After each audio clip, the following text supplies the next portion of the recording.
Hello and welcome to Indus News Live from Islamabad. I'm Hira Mustafa and these are the headlines.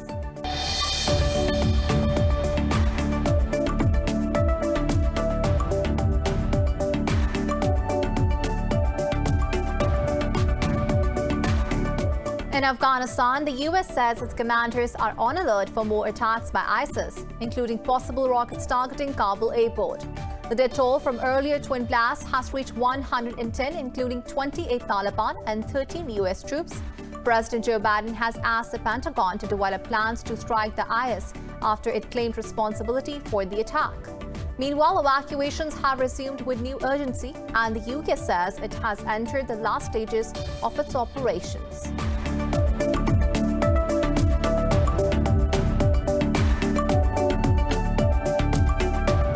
Pakistan Army spokesperson Major General Babar Iftikhar says India's role in Afghanistan has been extremely negative. At a press conference, the DG ISPR said the raw NDS nexus was involved in terrorist activities in Pakistan. He said the Taliban leadership have now assured that they won't let their soil to be used against any country. He added that the situation on the border with Afghanistan is fairly normal and the army has already taken measures to deal with all possible circumstances.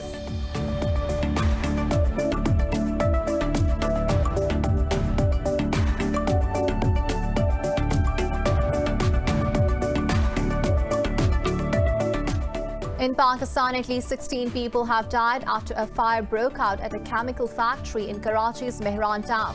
Police fear there are 25 people still trapped in the building.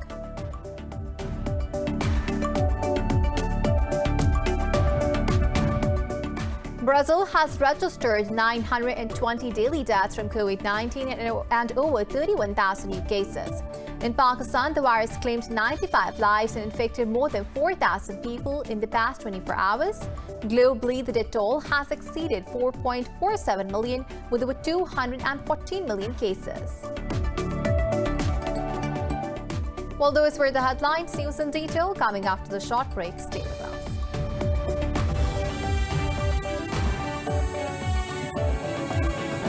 Welcome back. Now the news in detail. In Afghanistan, the US says its commanders are on alert for more attacks by IS, including possible rockets targeting Kabul airport. This report has the details.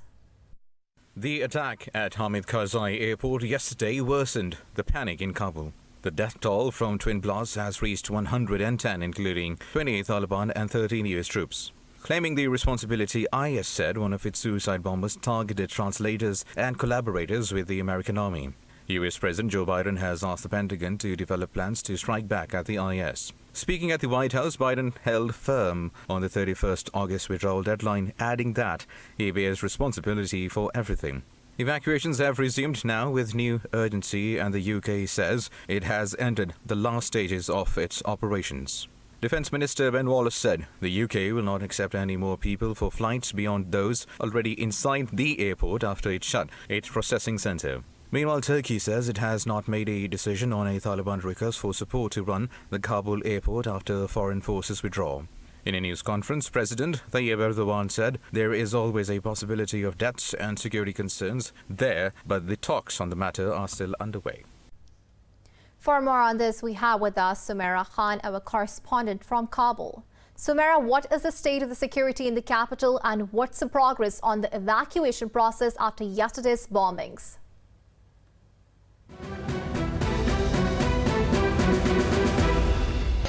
Right now, I'm standing in front of the biggest emergency health response center of Kabul, and it is right here.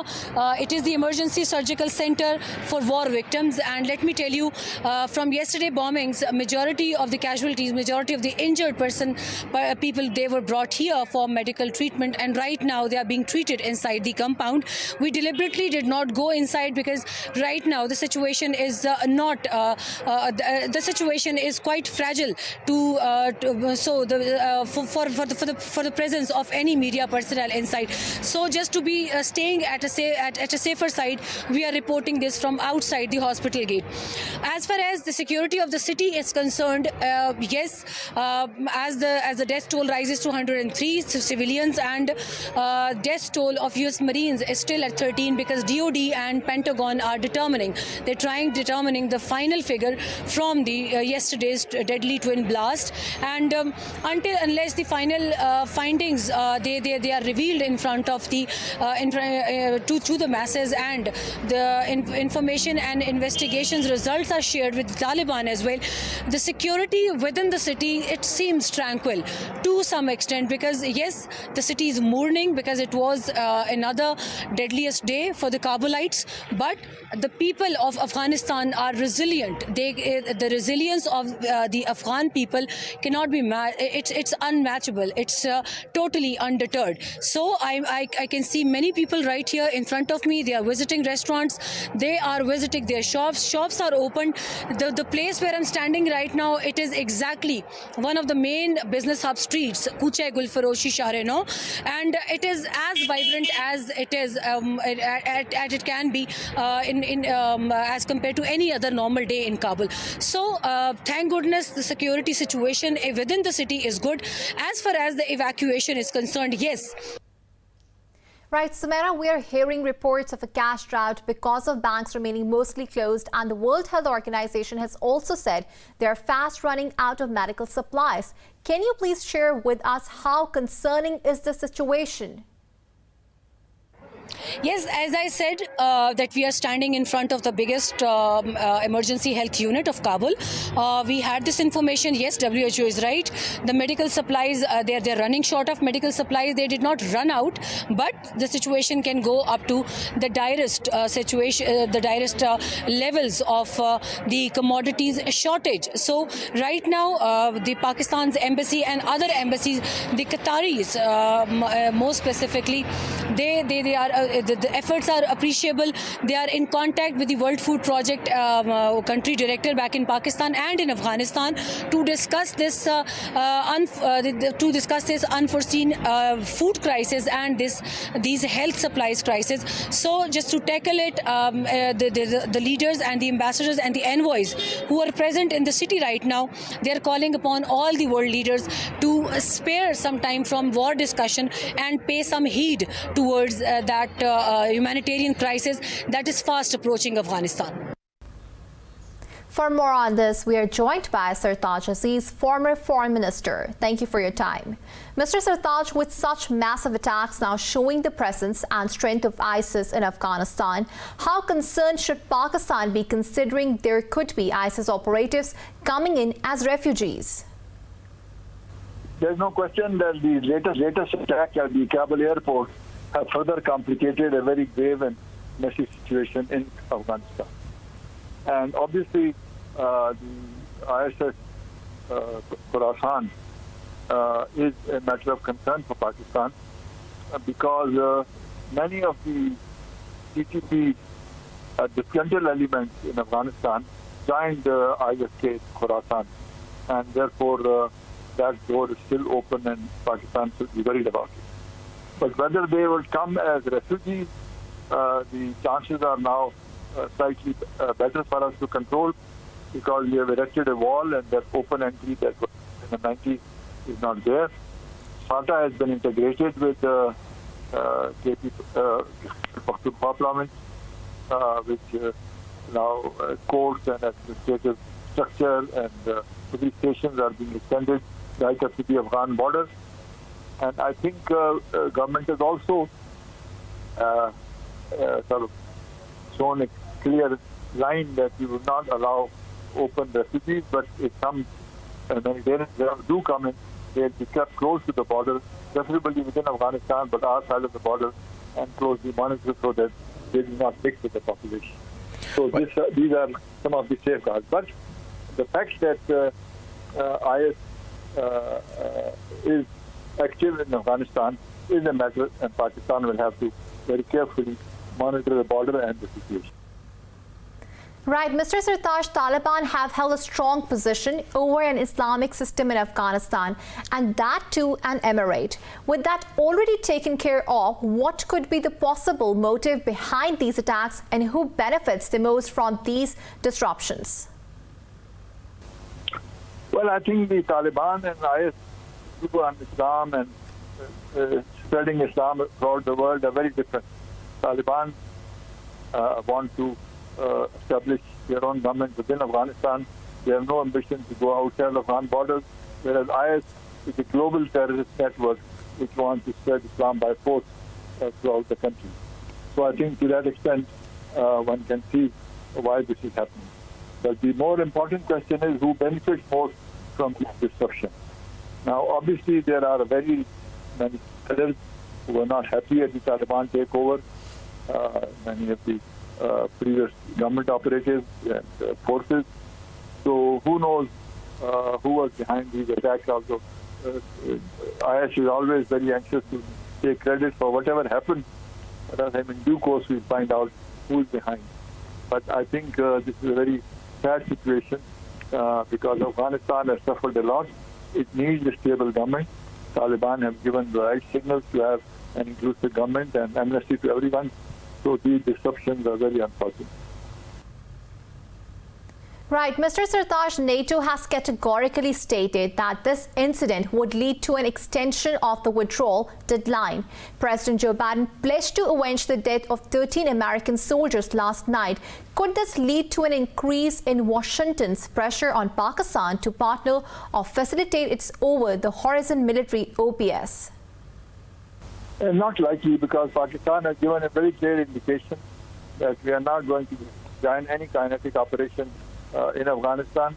And in any case, what we are looking for is stability in Afghanistan, and any such attacks will create instability and create more chaos. So I think even America has to think very carefully the kind of over-the-horizon military operation that they want to launch will not be easy for them, except unless they are very clear targets and very short-term operations. But as far as Pakistan is concerned, it has very clearly shown that we are not going to join any other wars. We need peace and stability in Afghanistan, and therefore Pakistan is working to evolve a regional approach with other neighboring countries, China, Russia, and Central Asian countries to respond to this present situation and promote stability and peace in Afghanistan. Right, Mr. Sartaj, the Taliban have not yet organized any proper government. With the new month approaching, salaries being due, banks still not operational completely, with international institutions and the U.S. halting their financial support, could Afghanistan face a humanitarian crisis? Well, it's already facing a kind of crisis because the prices are going up, and obviously it is very unfair on the part of Western countries to freeze Afghan assets. They belong to the people of Afghanistan and not to any government. Whichever government it is should have access. And the people of Afghanistan, having suffered so much in the past, need humanitarian assistance, food and other medicines and so many other necessities. So I think this is an unfortunate situation that instead of helping the people of Afghanistan, they have frozen their assets. Obviously, conditions of human rights and human rights, etc., are valid, but there is plenty of time to enforce them and many their measures.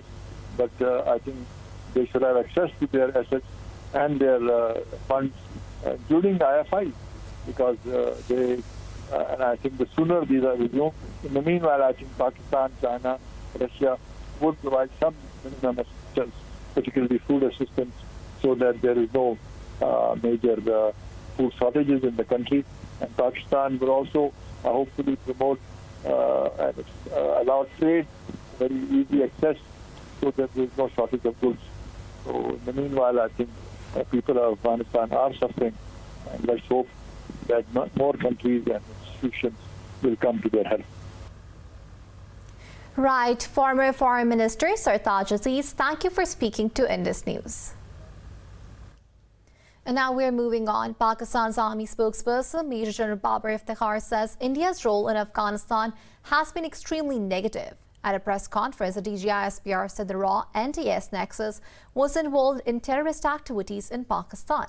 He said the Taliban leadership have now assured that they won't let their sway be used against any country. Major General Babar Iftikhar said the world is acknowledging Pakistan's sincere efforts for peace in the neighboring country. He added that the situation on the border with Afghanistan is fairly normal and all notified border crossings are functional. He added that the army has already taken measures to deal with all possible circumstances.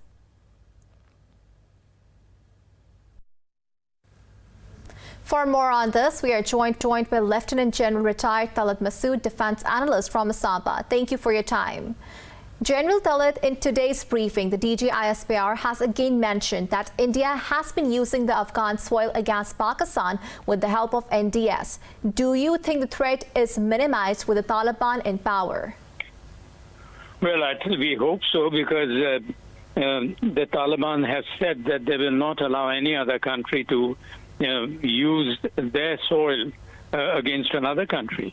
So I think we will hold them on for their pledge. And I think it is also not in their interest, and we do not expect that they will allow India to continue using the Afghan soil to sort of use it against Pakistan. So I think from that point of view, the present government, the Taliban government, should be definitely better than the previous one. Right. General Talat, Pakistan has given ample evidence of India's miscreant activities to the international community and the United Nations. Why has there not been appropriate action taken? Well, as you know, India has a very strong lobby, and there are vested interests of the West and other countries in India. So they will not like to take any action which would be detrimental to the national interest. So I think one has always seen that, principles of nations are compromised when it comes to their vested interests, and it applies to all countries. So does it to the West. Right. General Talat, how do you see Pakistan-Afghanistan relations after the formation of an Islamic government in the neighboring country as promised by the Taliban?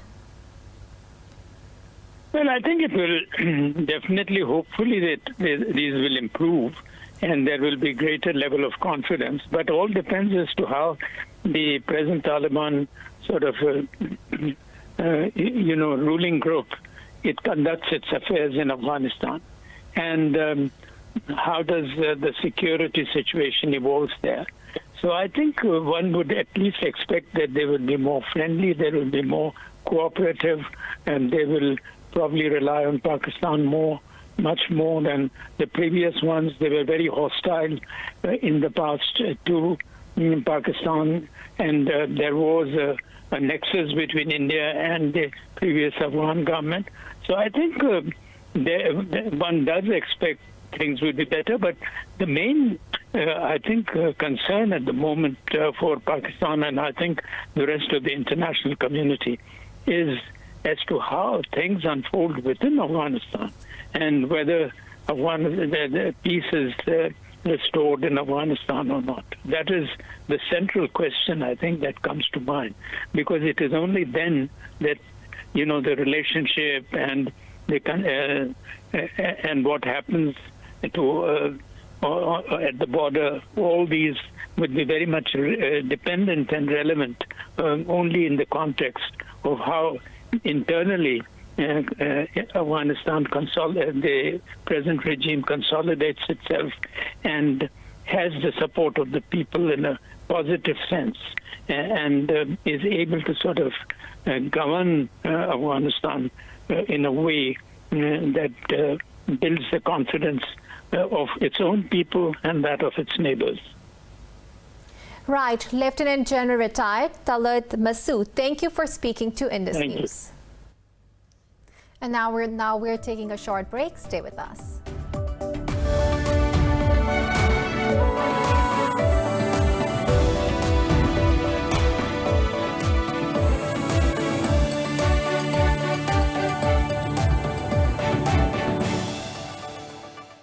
Welcome back. Pakistan's Chief of Army Staff General Qamar Javed Bajwa says Pakistan is helping achieve peaceful and stable Afghanistan. UK's Chief of Secret Intelligence Service, Richard Moore, called on General Bajwa in Rawalpindi. The military's media wing said the two sides discussed regional security following the US withdrawal from Afghanistan.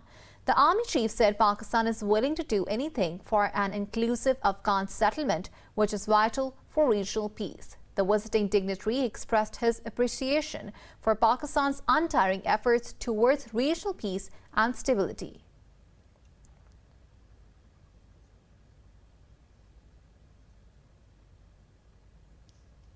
Pakistan's foreign minister says continued consultations by Afghanistan's neighbors over the country's future are the way forward. Shah Mahmood Qureshi was speaking to Iran's President Ibrahim Raisi in Tehran as part of his regional tour. Qureshi said a coordinated approach is important for security, stability and inclusive political settlement in Afghanistan. The foreign minister thanked the president for Iran's consistent support on the Kashmir issue. He also affirmed Pakistan's desire to work with Iran in all areas to further strengthen relations. The foreign minister visited Tajikistan, Uzbekistan, Turkmenistan and Iran to promote a coordinated regional approach on Afghanistan. For more on this, we have with us Manahil Ahmed, our correspondent from Islamabad. Manahil, what was core agenda of this visit? The core agenda of Foreign Minister Shah Mahmood Qureshi's visit to Central Asia and Iran was to bring focus on the issue that is happening in Afghanistan. Before embarking on this journey, the Foreign Minister, the Foreign Office and our Prime Minister did speak to a lot of other countries, including Russia, Turkey, the European Council and the United States, in which Pakistan's role for safe evacuation of Afghans and foreigners stranded in Kabul was highly appreciated. Other than that, Prime Minister Imran Khan and Foreign Minister Shah Mahmood Qureshi has been in contact with world leaders all across the country, all across the world, where they are highlighting that how a political inclusive government in Afghanistan is extremely vital for peace in the entire region. That was one of the reasons why Foreign Minister Shah Mahmood Qureshi did embark on this 3-day visit, in which he visited Tajikistan, Turkmenistan, Uzbekistan and Iran. He met with foreign ministers, he met with senior leaders in these countries, and he did share Pakistan's perspective regarding Afghanistan and the developments that are happening in Afghanistan. He did highlight the role of neighboring countries to maintain peace in Afghanistan, which is vital for the entire region. Shah Mahmood Qureshi, there was an Afghan delegation that was also in Islamabad a couple of weeks ago, in which Foreign Minister Shah Mahmood Qureshi did have an extremely exclusive and extremely inclusive dialogue with them, in which they were, motivated and they were advised to go for an inclusive government. So I think it was the same message that Qureshi took with him when he met with all of these leaders, that an inclusive government in Afghanistan is extremely vital for peace in the entire region. He said that how the role of neighbors is extremely important to maintain that peace and stability remains in Afghanistan ever since the Taliban took over, and that all efforts should be made to improve economic, regional connectivity and people-to-people linkages. Right. Manahil, what do we know about the outcome of Foreign Minister Qureshi's engagement with the Iranian leadership? Yes. So Shah Mahmood Qureshi did arrive in Tehran yesterday, which was the 26th of August, where he met with his Iranian counterpart and the president of Iran. He was accompanied by the special representative of Afghanistan, Ambassador Mohammad Sadiq. It was an extremely significant meeting between the two foreign ministers, as it was the Iranian foreign minister's first meeting being held with a foreign counterpart of his. As it was his first day as the foreign minister in Iran. So that was of extremely high importance. During the meeting, foreign minister did congratulate the president of Iran on being elected. He also extended an invitation to him to visit Pakistan, which was accepted by him. Shah Mahmood Qureshi also communicated Pakistan's concerns regarding what is happening in in Afghanistan and how it is extremely important, to push Afghanistan for an inclusive government chosen by the people of Afghan, led by the people of Afghanistan. And he highlighted how it's extremely important, especially for the neighboring countries, mainly Iran, Pakistan, Tajikistan, Turkmenistan, and all of the to improve regional connectivity, to improve people-to-people linkages, to maintain peace and stability in the region. He also highlighted how peace and stability in Afghanistan will benefit the entire region. Other than that, Shah Mahmood Qureshi also briefed a little and followed up on their previous meeting, on the previous visit when he went to Iran, in which they signed a memorandum of understanding, in which they established 6 marketplaces alongside the border of Iran and Pakistan to improve trade and livelihood among the people. So there was also a follow-up on that. And other than that, there were details discussed of what's happening in Afghanistan as new developments are taking place and what is the way forward. Manail Ahmed, thank you for the update. And now we're moving on. Pakistan's Information Minister Chaudhry Fawad Hussain says the world must not abandon Afghans or there will be chaos. In a tweet, the minister said the vacuum in Afghanistan is dangerous. Hussain added that Pakistan is playing a responsible role in the given situation, but he said the major powers should play a vibrant role for Afghanistan's stability.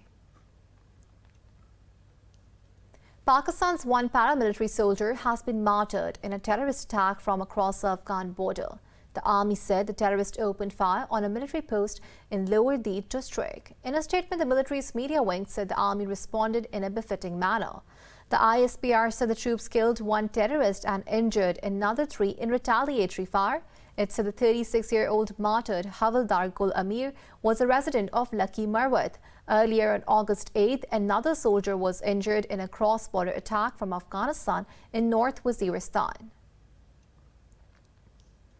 In Pakistan, at least 16 people have died after a fire broke out at a chemical factory in Karachi's Mehran town.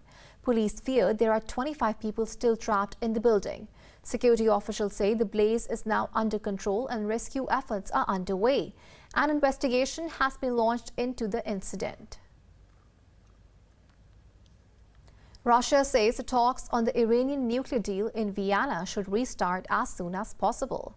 Foreign Minister Sergei Lavrov made these remarks to his Iranian counterpart Hossein Amir-Abdollahian.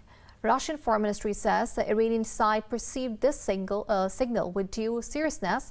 Earlier, Lavrov also discussed the nuclear deal with the Director General of the International Atomic Energy Agency.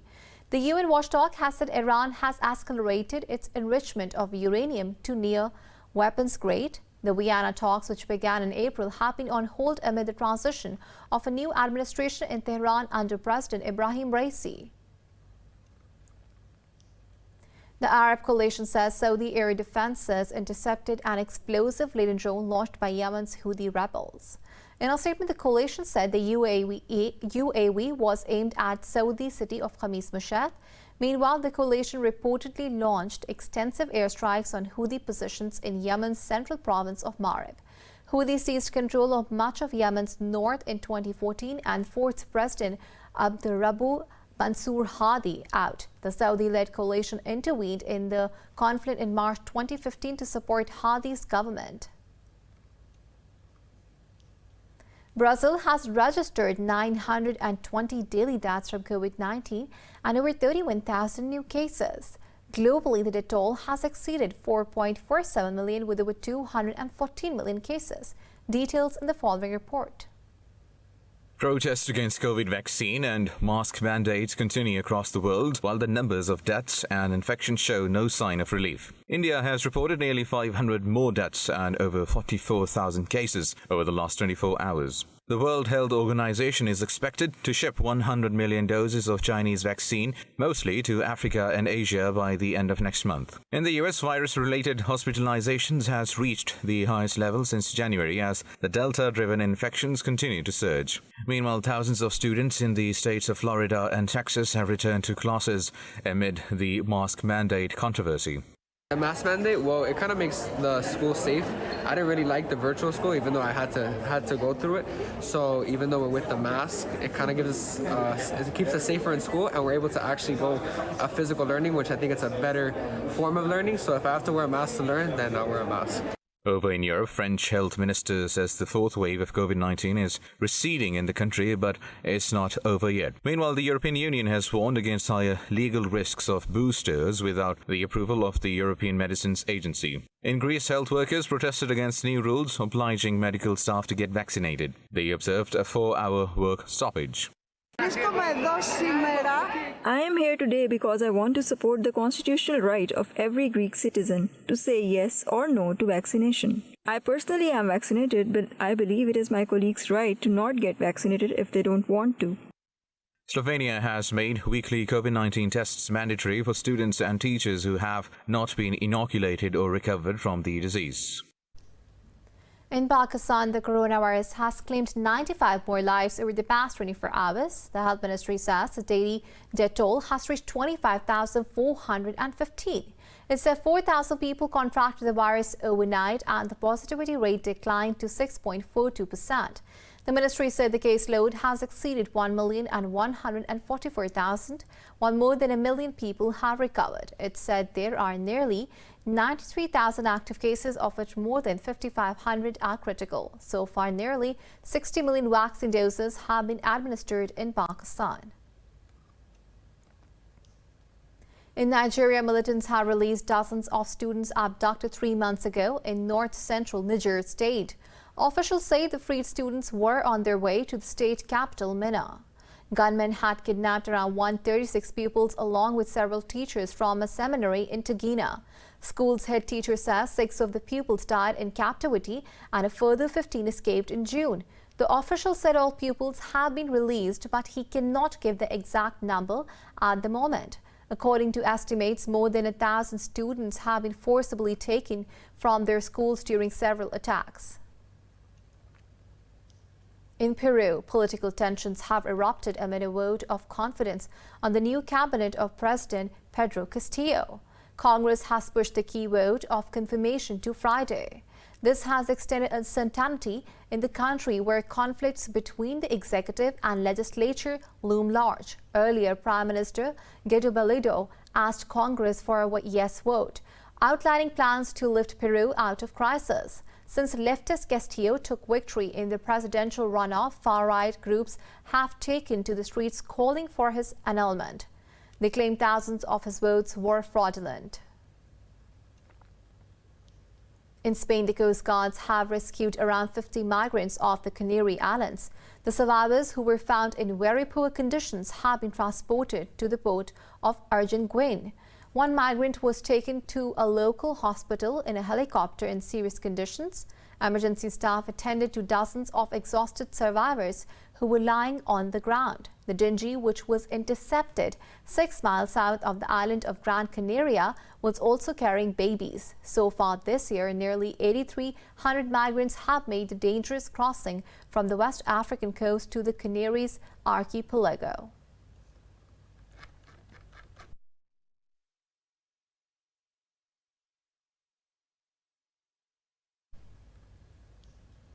A group of 8 Ukrainian strongman athletes has set a national record by pulling the world's largest and heaviest cargo plane. They pulled the Maria Antonov 225 in 2 groups of 4. The athletes managed to move the plane 4.3 meters within 1 minute 13 seconds. The feat set a national record for the fewest number of people pulling the plane. 10 men had set the previous record of pulling the plane in 2013. Representatives of Ukraine's national record book said they will apply for the Guinness record.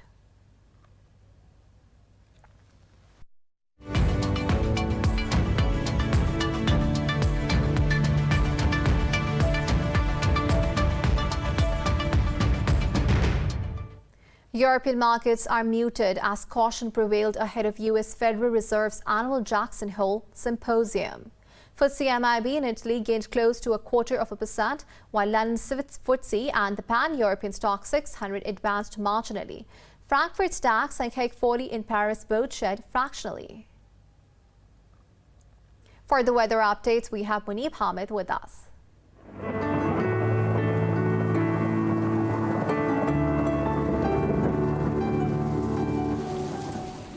Welcome to the weather forecast. Now we're going to start with Abu Dhabi, where the weather is expected to be extremely hot, with temperatures rising to 42 degrees Celsius, while in Amsterdam, partly cloudy weather is expected, along with slower shower, while temperatures steady at 19.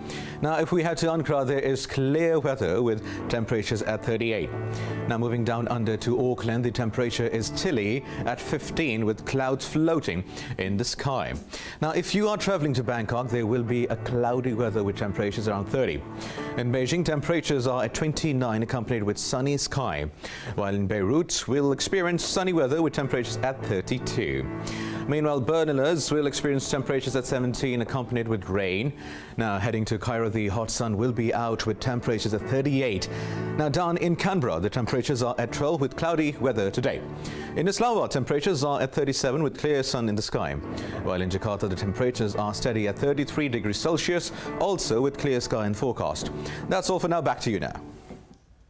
For the latest updates, you can follow us on social media at indus.news.